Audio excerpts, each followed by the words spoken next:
Hi నమస్తే. నేను మీ journalist రెహమాన్ని. Krishnalanka Sai Krishna వ్యవహారంలో కీలకమైనటువంటి మలుపు తిరిగింది. నిన్న ఇప్పటికే ఈ కేసులో ప్రధానంగా బిఎన్ఎస్ సెక్షన్ల ప్రకారం 124 క్లాస్ 4, 124 క్లాస్ 7, 103 క్లాస్ 1తో పాటు సెక్షన్ 238 కేసులు నమోదు చేయించుకున్నటువంటి సిఐ నాగరాజును నిన్న పోలీసులు నాటకీయ పరిణామాల నేపథ్యంలో అరెస్టు చేసి అదుపులో తీసుకున్నారు. సో ఆ తర్వాత నుంచి చాలా కీలకమైనటువంటి పరిణామాలు మారుతున్నాయి. సాయి కృష్ణ వ్యవహారంలో ఇప్పటి వరకు వస్తున్నటువంటి వార్తల ప్రకారం, ఇప్పటివరకు వస్తున్నటువంటి అంచనా వాదనల ప్రకారం, ఇప్పటివరకు వస్తున్నటువంటి విమర్శలు, ప్రశ్నల ప్రకారం సాయి కృష్ణ వ్యవహారంలో కేవలం సిఐ నాగరాజుని ఎందుకు స్కేప్ గౌట్ చేస్తున్నారనేది ప్రధానమైనటువంటి ప్రశ్న. ఈ ప్రశ్న ఎందుకు వచ్చింది అంటే మార్కాపురం నుంచి సాయి కృష్ణను లిఫ్ట్ చేశారనేది అందరికీ తెలిసిన సత్యం. సో సాయి కృష్ణను మార్కాపురం నుంచి లిఫ్ట్ చేసింది ఎవరు? టాస్క్ ఫోర్స్ పోలీసులు. దీనికి సంబంధించినవి కూడా ఆధారాలు ఉన్నాయనేది సిఐ నాగరాజు ద్వారా తెలుస్తోంది. తర్వాత ఇతరత్ర అంశాల ద్వారా కూడా బయటపడుతున్నటువంటి పరిస్థితి. ఇటీవల చాలామంది దీనికి సంబంధించినటువంటి ఆధారాలు బయటపెట్టినటువంటి పరిస్థితి. సో ఓవరాల్గా సాయి కృష్ణను టాస్క్ ఫోర్స్ పోలీసులు మార్కాపురం నుంచి లిఫ్ట్ చేస్తే టాస్క్ ఫోర్స్ పోలీసులు ఎవరి అండర్లో పనిచేస్తారు? టాస్క్ ఫోర్స్ పోలీసులు అనేది ఎక్కడ కూడా ఎప్పుడు కూడా ఏ ప్రాంతంలో కూడా సిఐ అండర్లో పనిచేయదు. ఇది ప్రత్యేకమైనటువంటి వ్యవస్థ. ఏదైనా ఒక ప్రత్యేకమైనటువంటి అసైన్మెంట్ అప్పగిస్తే ఆ అసైన్మెంట్ అప్పగించి తిరిగి ఆ అసైన్మెంట్కి సంబంధించినటువంటి రిపోర్టు ఆ అధికారికి సబ్మిట్ చేయడమే టాస్క్ ఫోర్స్ పోలీసులకు సంబంధించినటువంటి పని. ఇది కాకుండా టాస్క్ ఫోర్స్ పోలీసులకు ప్రత్యేకమైనటువంటి విధి విధానాలు ఉండవు. సో టాస్క్ ఫోర్స్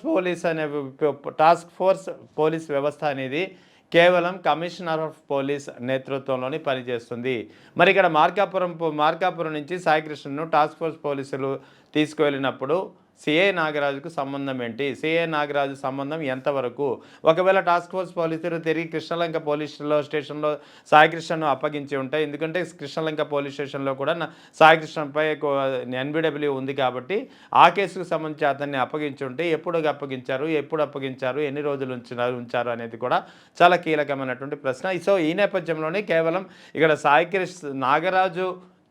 నాగరాజు అమాయకుడు అని చెప్పట్లేదు, నాగరాజుకు సంబంధం లేదని చెప్పడం లేదు. కానీ వై ఓన్లీ నాగరాజు అనేది ఇక్కడ ప్రధానమైనటువంటి ప్రశ్న. సో ఇక్కడ టాస్క్ ఫోర్స్ పోలీసులు లిఫ్ట్ చేసినప్పుడు సిపిని కూడా బాధ్యుని చేయాలి కదా అనేది ప్రధానమైనటువంటి అనుమానం ఇప్పటివరకు కొందరు రిటైర్డ్ పోలీసు ఉన్నతాధికారులు చెప్పినటువంటి పరిస్థితి.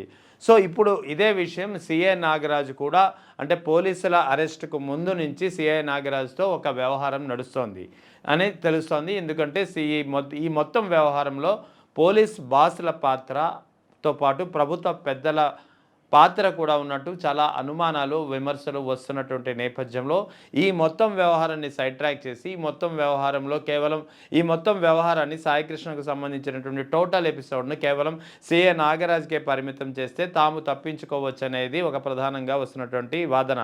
సో ఈ క్రమంలోనే సిఐ నాగరాజుతో డీల్ కుదుర్చుకునే దిశగా ప్రయత్నాలు జరిగినట్టు తెలుస్తుంది. దీనికి సంబంధించి సిఐ నాగరాజు నేను ఒప్పుకోను, ఒకవేళ నాకేదైనా అయితే నేను ఎదురు తిరుగుతాను, అందరి పేర్లు బయట పెడతానని చెప్పి సిఐ నాగరాజు బెదిరించినట్టు తెలుస్తోంది.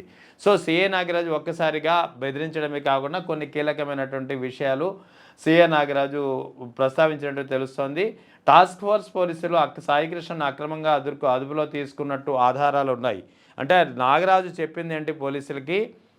టాస్క్ ఫోర్స్ పోలీసులు సాయి కృష్ణను అదుపులో తీసుకున్నట్టు ఆధారాలు ఉన్నాయి, కానీ అదే టాస్క్ ఫోర్స్ పోలీసులు అదే సాయి కృష్ణను తనకు అప్పగించినట్టు ఆధారాలు ఉన్నాయా అనేది ఇక్కడ ఎప్పుడైతే సిఐ నాగరాజు ప్రశ్నించాడో పోలీసు ఉన్నతాధికారులు షాక్ తిన్నటువంటి పరిస్థితి. దాంతో ఏం జరిగింది? ఇలా కాదు, దీన్ని రాజీ ధోరణిలో దీన్ని కుదుర్చుకోవాలని చెప్పి సిఐ నాగరాజుతో డీల్ కుదుర్చుకోవడానికి ఒక మాజీ డీజీపీని రంగంలో దింపారు. ఈ మాజీ డీజీపీ ఎవరో కాదు, సాంబశివరావు. గతంలో డీజీపీ చేశారు ఆంధ్రప్రదేశ్కు. ఈయనతో నాగరాజుకు ఒక సన్నిహిత సంబంధాలే కాదు, బంధుత్వం కూడా ఉంది. సో ఈ నేపథ్యంలోనే ఆయన రంగంలో దింపి ప్రభుత్వ పెద్దలు, పోలీసు బాసులు ఎవరైతే ఈ మొత్తం వ్యవహారంలో పాత్ర ఉందని చెప్పి అనుమానాలు వస్తున్నాయి, ఈ ప్రభుత్వ పెద్దలంతా మాజీ డీజీపీని రంగంలో దింపారు. మాజీ డీజీపీని రంగంలో దింపి నాగరాజుతో ఒక డీల్ కుదిరేలా ఒక ఒప్పందానికి వచ్చినట్టు తెలుస్తుంది. సో నిన్న మొన్నటి వరకు ఎదురు తిరిగినటువంటి సిఐ నాగరాజు ఇప్పుడు రాజీకి వచ్చినట్టు తెలుస్తుంది. ఆ తర్వాత ఈ రాజీకి వచ్చిన క్రమంలో భాగంగానే ఆయన పోలీసులో అరెస్టుకు ఆయన సహకరించినట్టు పోలీసులు అరెస్టు చేసినట్లు క్లియర్‌గా తెలుస్తోంది. ఎందుకంటే నిన్న మొన్నటి వరకు నాగరాజు ఎక్కడున్నాడనేది అజ్ఞాతంలో ఉన్నాడు ఆయన. ఎక్కడున్నారనేది పోలీసులకు తెలియదు. సో, ఓవరాల్‌గా ఫోన్ ద్వారా మాత్రం సంప్రదింపులు జరిగాయి. కానీ ఒక్కసారిగా నాగరాజు ఎదురు తిరగడంతోటి తన వరకు వస్తే ఖచ్చితంగా సాయికృష్ణని కనుమరుగు చేయడానికి ప్రధానమైనటువంటి కారణాలుగా భావిస్తున్నటువంటి ఆర్థిక లావాదేవీలు బయట పెట్టవద్దు. పోలీసు ఉన్న సూత్రధారులుగా భావిస్తున్నటువంటి పోలీస్ బాసు, బిగ్ బాస్‌తో పాటు అధికార పార్టీ కీలక నేతల పేర్లు కూడా బయట పెట్టవద్దంటూ ఒక రాయబారం నడిపారు. ఆ రాయబారం నడిపిన క్రమంలో నా వరకు వస్తే మాత్రం నా పేరు గనక అనవసరంగా నన్నొక్కడినే బాధ్యుని చేసి నన్ను గనక ఇంకా ఇరికిచ్చే ప్రయత్నాలు చేస్తే మాత్రం ఖచ్చితంగా అందరి పేర్లు బయట పెడతానని చెప్పి నాగరాజు వార్నింగ్ ఇవ్వడం, దాంతో ఒక్కసారిగా షాక్ తిన్నటువంటి పోలీసు ఉన్నతాధికారులు, ప్రభుత్వ పెద్దలు మాజీ డీజీపీని రంగంలో దింపారు. మాజీ డీజీపీని రంగంలో దింపిన తర్వాత నాగరాజు పరిస్థితిలో కాస్త మార్పు వచ్చింది. ఆ తర్వాత నాగరాజు అరెస్ట్ అయినటువంటి పరిస్థితి. సో, ఓవరాల్‌గా ఈ మొత్తం వ్యవహారాన్ని నాగరాజుకే పరిమితం చేసే విధంగా ఒక రాజీ ఫార్ములా ఇప్పటికే కుదిరినట్టు సమాచారం అందుతుంది. దీనికి సంబంధించినటువంటి ఈ కథనమే ఇవాళ సాక్షిలో ప్రధానమైనటువంటి కథనం. ఎమ్మెల్యే టికెట్ ఇస్తాం, ఎవరి పేర్లు చెప్పొద్దు. ఇది ప్రధానంగా సాక్షి ఇవాళ ప్రచురించినటువంటి ఒక కథనం. సాక్షిలో కూడా ఇదే హైలైట్ అయ్యి వస్తోంది. అంటే ఎవరి పేర్లు పెట్టద్దు, ఉన్నది ఉన్నట్లు చెబుతానంటూ సీఏ నాగరాజుకు చెప్పడంతో ప్రభుత్వ పెద్దలు ఆఫర్ చేశారు. ఈ ఆఫర్ ఏంటి? వచ్చే ఎన్నికల్లో ఎమ్మెల్యే టికెట్ ఇస్తాం, అందుకు తగ్గ వ్యయం కూడా అంటే ఖర్చు కూడా ప్రభుత్వం అంటే పార్టీనే భరిస్తుంది కాబట్టి దీనికి సంబంధించి ఒక కూటమి ప్రభుత్వం అంటే తెలుగుదేశం ప్రభుత్వానికి మిత్రపక్షంగా ఉన్నటువంటి జనసేన కూడా నాగరాజుకు ఎమ్మెల్యే టికెట్ ఇవ్వడానికి ఒప్పుకున్నట్టు కూడా ఒక సమాచారం అందుతుంది. సో, ఇప్పటికే మిత్రపక్షంగా ఉన్నటువంటి జనసేన అధినేత పవన్ కళ్యాణ్ నాగరాజు దిశగానే, నాగరాజుకు అనుకూలంగానే ఆయన మాట్లాడుతున్నటువంటి వైఖరి కూడా ఉంది. సో, ఈ క్రమంలోనే రానున్న ఎన్నికల్లో ఎమ్మెల్యే టికెట్ ఇస్తాము, రాజీకి ప్రయత్నిస్తే అంతా పాత్ర అంటే టోటల్ ఎపిసోడ్ను తనపైనే వేసుకుని తానే బాధ్యుడిగా ప్రకటించుకుని ఇతర పోలీసు ఉన్నతాధికారుల ఎవరి పేర్లు బయట పెట్టకపోతే సూత్రధారులు ఎవరు, ఆర్థిక లావాదేవీలు ఏవైతే ఉన్నాయని చెప్పి ఆ వాదన అనుమానాలు వస్తున్నాయో అవన్నీ బయటకు పెట్టకుండా తాను పరిమితం చేసుకుని ఉంటే ఖచ్చితంగా ఈ అంశంలో, ఈ విషయంలో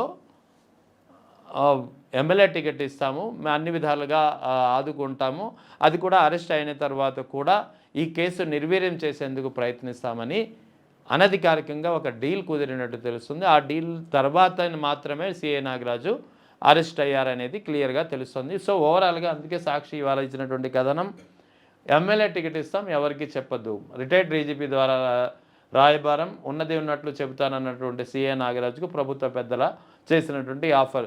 సో, ఓవరాల్గా సాయికృష్ణ వ్యవహారం ఇప్పటికే సాయికృష్ణకు సంబంధించినటువంటి తల్లిని, ఆ తర్వాత మేనమామల్ని చంద్రబాబు నాయుడు పిలిపించుకుని మాట్లాడిన తర్వాత ఆ కుటుంబ సభ్యుల వెర్షన్ కూడా మారిందనేది అందరూ గమనిస్తున్నటువంటి సత్యం. సో, కుటుంబ సభ్యుల నుంచి ఎలాంటి ప్రతిఘటన ఇప్పుడు ఎదురు కాకపోవచ్చు. సో, మేనమామలు కూడా ఈ ప్రభుత్వంలో న్యాయం జరుగుతుందనే ఒక ప్రకటన కూడా వాళ్ళు జారీ చేసినటువంటి పరిస్థితి. చంద్రబాబు ఆ కుటుంబ సభ్యులను పిలిపించుకుని మాట్లాడిన తర్వాత మారినటువంటి వారి వాయిస్. సో, అదంతా ఒక అయితే ఇక నాగరాజు నుంచి ఎటువంటి ఇబ్బందులు రాకూడదు. ఎందుకంటే నాగరాజుపై కేసులు నమోదు చేయకపోతే ప్రభుత్వం ఇరకాటంలో పడే పరిస్థితి, పోలీస్ యంత్రాంగం పాత్రపైనే పూర్తిగా అనుమానాలు వచ్చే పరిస్థితి ఉంది కాబట్టి సో, ఈ నేపథ్యంలో కేసులు కూడా నమోదయ్యాయి. కానీ ఇప్పుడు నాగరాజును గనక సేవ్ చేయకపోతే ఎవరెవరి ఇన్వాల్వ్మెంట్ ఉందో వీరందరి పేర్లు కూడా బయటకు వచ్చే అవకాశం ఉంది కాబట్టి ఇక్కడ నాగరాజుతో కూడా రాజీ కుదుర్చుకోవాల్సినటువంటి పరిస్థితి ఏర్పడింది. అందుకే మాజీ డీజీపీని రంగంలో దింపారు. సో, ఓవరాల్గా సాయికృష్ణ వ్యవహారాన్ని పూర్తిగా కనుమరుగు చేసేలా వ్యవహారం నడుస్తోంది. సీఏ నాగరాజుతో డీల్ కుదిరిపోయింది. అటు కుటుంబ సభ్యులను కూడా కామ్ చేసినటువంటి పరిస్థితి. సో, ఇప్పుడు రానున్నటువంటి 29వ తేదీన హైకోర్టులో రానున్నటువంటి విచారణ, ముఖ్యంగా హెబియస్ కార్పస్ పిటిషన్. ఈ నేపథ్యంలో ఈ 4-5 రోజుల గడువులో దానికి సంబంధించి కూడా ఒక కీలకమైన పరిణామం చోటు చేసుకోవచ్చు. లేదా ముఖ్యంగా తల్లి ఇచ్చినటువంటి ఫిర్యాదు మేరకు హెబియస్ కార్పస్ పిటిషన్ కోర్టులో వెళ్ళింది కాబట్టి ఆ పిటిషన్ కూడా వెనక్కి తీసుకునే అవకాశాలు లేకపోలేదు. సో, ఓవరాల్గా మొత్తం ఎపిసోడ్ను కామప్ చేయడానికి, మొత్తం ఎపిసోడ్ను కీలకంగా అసలు ప్రస్తావన లేకుండా చేయడానికి పూర్తిగా ప్రయత్నాలు సాగుతున్నాయి. ఇప్పటికీ ఆ కుటుంబాన్ని కామ్ చేసినటువంటి ప్రభుత్వం ఇప్పుడు సీఏ నాగరాజుతో కూడా డీల్ కుదుర్చుకున్నట్టు సమాచారం అందుతుంది. అదే ఇవాళ సాక్షిలో ప్రధానంగా వస్తున్నటువంటి కథనం. మొత్తానికి సాయికృష్ణ ఎపిసోడ్ అనేది రానున్న రోజుల్లో పూర్తిగా కనుమరుగైపోయే అవకాశాలు చాలా స్పష్టంగా కనిపిస్తున్నాయి.